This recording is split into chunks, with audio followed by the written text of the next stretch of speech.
After the scientists got gunned down, Onion Head and Fox came into the picture. Did you think about maybe taking over as the leader? No, you know why? Here's the thing. Like I say, there's a lot of rules growing up on Pell Street, right? It's not my place or anyone's place to just stand out and say, I'm the leader now. That's not how it works. We still have respect. Like I said, later on, as I rose to Daima, right, it has to be a position that's acknowledged by your fellow members. Okay, you can't just say to yourself, I promote myself. That's not how it works. You know, when the scientist passed away, and yes, it was internal strife, okay, because some of us, the wolves, we start to get older. Yeah. When we were kids, you don't need much. But when you start to get 17, 18, 19, you realize money is necessary. Exactly. And we didn't know how to make money. All we knew how to do was freaking get violent. Get violent and protect the streets under the Now, scientists. it was because of this. Maybe we're getting ahead of ourselves, but after the scientists passed away and Onion regime came over, Onion was like a different regime. He was like, go out, make money, everyone. But then it was just like how I remember I was thinking about it. It was like the Soviet Union when they disbanded. You give them freedom, they're going to say to themselves, what the fuck am I going to do with it? We don't know how to make money except distributing drugs, because we had the Boers and we have the English. We spoke English. We know how to deal with blacks, right? So that was the new era in the mid 80s where we switched. Now, it wasn't a gang thing that was dealing drugs. It was individual, meaning you or me, we had to go out find our own source of dealing, which wasn't too hard. You got little Boers. It was everywhere. You know what I mean? I mean, back then, technology wasn't like it is today. You just make a couple connections, ask a few questions, and you got some Spanish Puerto Rican over there, and then ask a few more from internally, and you get your hands on some number 4 heroin, right? And that was a different era where I'll just say it was very lucrative, very prosperous. A lot of us made a lot of money during that period of time. Let's just talk like numbers, like an estimate. How much money were you guys pulling in under Onion Head? Let me put it like this. Let me not speak about how much money I will whatever make, because I don't want no IRS on my ass. We don't need IRS on your Let me break down how much a brick of heroin is valued. A brick of heroin coming from Thailand or Burma or that section over there, Myanmar, whatever, right? Is 700 grams. It's roughly the size of this thinner, like a dictionary. 700 grams. That's 700 gram during those days, roughly sold for, hypothetically, give or take about 5,000 in Thailand. By the time it's transported to Hong Kong, it's worth about 10,000 US. By the time it reaches to the United States, the first hand that touches it is about 60, 65,000, depending back and forth. By the time it reaches to me and my partner, see, we're the last end distribution. We are the ones that deal with the Puerto Ricans. But it gets to our hand, it's about 80, 85. By the time we resell it to the Puerto Ricans, it's about 100 to 120,000, depending. This is 1980s numbers. So you understand? So you do the math, depending on which stage of that you're on, right? Your average profit margin for a brick of heroin can be anywhere from $20,000 to $40,000 per brick. And how many bricks were you guys moving to the Dominicans? It's like this. Or the Dominicans? No, but basically, at least me and my partner, we dealt with Puerto Ricans mostly.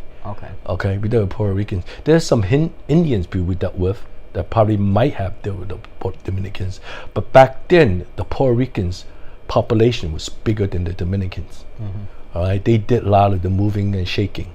All right, so let me put it like the average transaction, depending, right, can be anywhere from 5 to 10 bricks, meaning, excuse me, those are $500,000 to $1 million transactions. Now, later on, as you know, one of my clients, my partner's clients, was later on I realized was pretty famous. He was from the Bronx. He was known as George Rivera. Some people more know him as Boy George. Yes, you know what I mean? If you see his documentary, me and my partner were fried rice. They're talking about us. So that's a whole story within itself. Oh wow, You know what I mean? That's news to me. So when Boy George talk about fried rice, he's referring to you guys. Yes, we were his suppliers. Okay. Yeah. So you guys supplied Boy George. Yeah, and some other people too. I realized. I realized that when I went to MCC, and when I was at MCC, I bumped into some of them, and I realized that these are movers and shakers in their hoods. You know, I mean, in the streets, you don't realize that. I mean, unlike the movies, listen, we don't hang out, have parties, or whatever. No, you know what I mean. Thank God I didn't go to his boat party, Boy George. If George, you don't mind, no much respect to you, but thank God I didn't go. You know what I mean? But no, back in the days, let's just say, right, distributing heroin is extremely lucrative. Right? I mean, the Italians did it too later on. They'll tell you. You know what I mean? It's a lot of money to be made there. So you guys were handling a lot of cash at one time. I mean, let me tell you, I'll just say this, right? Yes, I relay one story, okay? Just one story.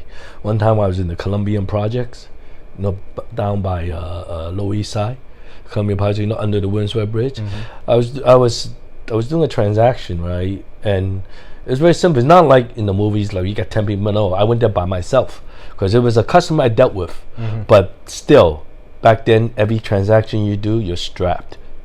Everywhere you go, you're strapped. All you need is one person. Mm-hmm. One person and a semi-automatic. You got at least 10 shots. So, you know what I mean? So it's all you need. You don't need army people. Nobody's fighting. If shit goes down, it's going to be gunplay. Mm-hmm. But anyway, I remember walking. This is about middle of the night, maybe midnight, for some reason.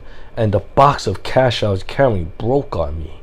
That's sticking in my mind because I'm in the middle of the fucking projects. $500,000 cash just fell out under me. In the 80s, that's a lot of money. Fucking shit, you kidding me? They'll kill you for it. I was by myself. I put the box down, pulled the gun out, put it next to me. And I looked around. What the fuck? And then how I did it, piece by piece, I put it back in. You know what I mean? And I carried to my car. But that stuck in my head because it was like, I was walking, boom, it broke. And $500,000 cash fell to the floor in the 80s. Well, $500,000 in the 80s would be worth now. At least $5 million, probably double after 30 years. Maybe triple. Right? Maybe triple, right? You know? But no, yes. There was a lot of cash involved. You know? And how do you guys spend your cash? Listen. Anybody that make money will tell you spending money is not hard. I squander a lot of it. Plus, I technically have 4 wives. That's why I'm still have to work right now. Okay? That'll do it. Exactly. You understand? That will do it. You know what I mean? My first wife was a compulsive gambler.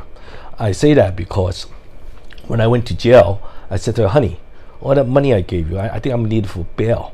She said, I don't have it. It was that point, standing in MCC holding a phone, I realized, fuck, the bitch gambled it all. Right? Because I realized that point, because out in the street, it didn't occur to me. Back then, there was no Foxwood or Mohegan, there was just Atlantic City. Because she would go Atlantic City, and then she'd have these fucking limousines, full comp rooms, and I would say to her, honey, how the fuck you get all this? She go, oh no, I know the host. Later on, I realized she didn't know the host. Fucking, she lost enough to fucking get all that shit. You know? Yeah. It's another thing. Do you guys in the Flying Dragons? Any of your members use their own stuff? No. It was one thing about us was this. It was told. It was loudly imprinted. Do not fuck with heroin. Why? Really, heroin is not mentally addicting. It's physically addicting. You know, how you put it, heroin is like having a mental orgasm. Mm-hmm. Think about that, mental orgasm. It's too dangerous. You start on heroin, your life is fucked because you're always going to need it. It'll take away your willpower, take away your strength, take away your ambitions, all that stuff. So using that stuff was a total fucking no. Totally off limits, you know. So as I know, none of my members who dealt with it took it. And that was coming from Onion Head? No, see, it's not. You know why? It's not like we dealt drugs under one umbrella. No. You know, it was individual. It was like this. Being a flying dragon, you did that for free. You don't get paid being a flying dragon. You do it because that's what you want to be. Like the Marines almost.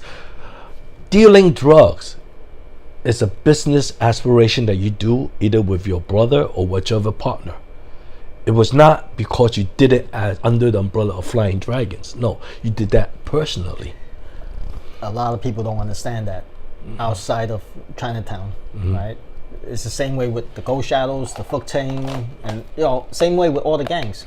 Each individual have their own ambition, their own rackets, and it's not like you're under the Daima or the Dailo's control. Yeah, especially not with the. This is how I used to put it. Right, there's street politics, street business that you have to do for free.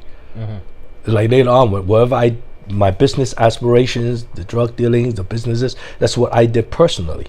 But when there was street business to be taken care of, I had to take care of that. It was done, let's just say, with no compensation. Exactly, no compensation. You did it for the gang's name because you're benefiting from being a flying dragon. Well, I back then we didn't think like we're benefiting as a flying dragon, because being a flying dragon was our persona. That's who we are. That's who you guys were. That's your identity. It's not something we did part-time. It's not something I did on the weekend. To be a flying dragon, you did this 24/7, because that's who you gotta be to be a full-fledged member.